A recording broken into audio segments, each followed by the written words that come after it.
పిన్నింగి శ్రీనన్న పిన్నింగి శ్రీనన్న మరణించటం బహుజన ఉద్యమాలకి తీరని లోటు. బహుజన రచయిత బక్కకుల కేక అయినటువంటి విప్లవ రచయితల సంఘంలో సుదీర్ఘంగా పనిచేసినటువంటి పిన్నింగి శ్రీనన్న ఈరోజు మరణించడం అంటే బహుజనులు అది జీర్ణించుకునేటువంటి విషయం.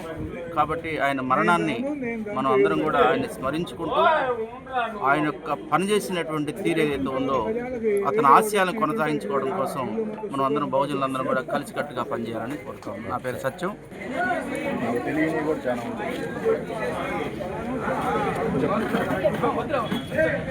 నిజంగా ప్రజల మనిషి అంటే పిన్నింగి శ్రీను. ఎంతోమంది ప్రజల మనిషి అని చెప్పుకుంటారు, కానీ వాడు నిజంగా ఎక్కడ ఉద్యమాలున్నా ఎక్కడ ఇది ఉన్నా ఈ వయసులో కూడా వాడి గుండె ఇది వచ్చిందన్నా కూడా రోజు వచ్చేవాడు. సార్ అక్కడ ధర్నా ఉంది వెళ్ళమంటారా, అక్కడ జనాలు 10 మంది ఉన్నారు వెళ్ళమంటారా, రోజు కవిత్వం రాసి ఓ 4 పేజీలు తీసుకొని వచ్చి సార్ దీన్ని ఓపెన్ చేద్దామా. ఎప్పుడు జనాల తపనే కానీ కుటుంబం ఎట్లా ఉందని ఎప్పుడు పట్టించుకునే మనిషి కాదు. నిజంగా చెప్పాలంటే నిజంగా జనాల కోసం శ్రమించే వ్యక్తి పిన్నింగి శ్రీనే. చాలామంది ఈ జనాల పేరుతో ఎంతో ఇది సంపాదించుకున్న పిన్నింగి శ్రీనే ఒక 5 పైసలు కూడా సంపాదించుకున్నాడు. కూటికి కూడా లేదు. ఈవెన్ లాస్ట్ గవర్నమెంట్ టైంలో జగన్ ఇల్లు కట్టుకోవాలంటే మేంద్రమే సహాయం చేసి వాడికి ఆ ఇంటి కూడా సగం పూర్తి చేసాం. మళ్ళీ అన్ఫార్చునేట్గా మళ్ళీ ఆ ఇంట్లో ఇది కాలేకపోయాడు. అంటే వాళ్ళ అమ్మాయి మ్యారేజ్ అప్పుడు కూడా మేంద్రం కష్టపడి జనాల దగ్గర డబ్బులు వసూలు చేసి ఆ 2వ అమ్మాయికి మ్యారేజ్ కూడా చేయడం జరిగింది. ఏ రోజు మా ఇంటికి వచ్చి కూర్చొని ఏదైనా మాకు సమస్య వచ్చిందంటే బోర్డు నడుస్తాడు. సార్ నన్ను ఏం చేయమంటారు, సహాయం అంటారు. ఇట్లాంటి వ్యక్తులు చాలా అరుదైన వ్యక్తులు కాబట్టి మరి పోయిన వాళ్ళందరూ మంచివాళ్ళు అన్నట్టుగా మంచివాడినే భగవంతుడు తీసుకెళ్ళిపోయాడు.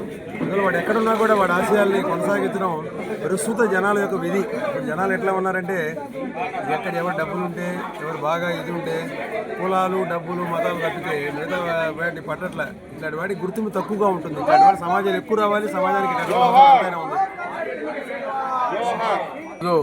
ప్రకాశం జిల్లాకి ముఖ్యంగా ఈ జిల్లాలో ఉన్నటువంటి ఎస్సీ ఎస్టీ బీసీ ముస్లిం మైనార్టీ పేద వర్గాలకి రైతులకి అన్ని వర్గాలకి చాలా దురదృష్టకరం. ఎందుకంటే దైవం కూడా కొన్ని వర్గాల పట్ల స్వార్థంగా ఉంటుంది. అటువంటి పరిస్థితుల్లో ఈరోజు ప్రకాశం జిల్లాలో ఒక ఉద్యమానికి ఒక సంఘపరంగా ఎవరైతే ముందుకు వచ్చాడో, కులం లేదు, మతం లేదు, పార్టీ లేదు, డబ్బులు లేవు, ఏమి లేని రోజుల్లో ముందుకు వచ్చాడు. మీ అందరికీ నేను ఉన్నానటువంటి దాని జీవితాన్నే స్వార్థం లేకుండా ప్రజా ఉద్యమాలకి త్యాగం చేసినటువంటి ఎవరైనా ఉన్నారంటే ఫస్ట్ చెప్పుకోవాల్సిన పేరు పిన్నింగి శ్రీనివాస్ యాదవ్ గారు అని చెప్పి చెప్పుకోక తప్పదు.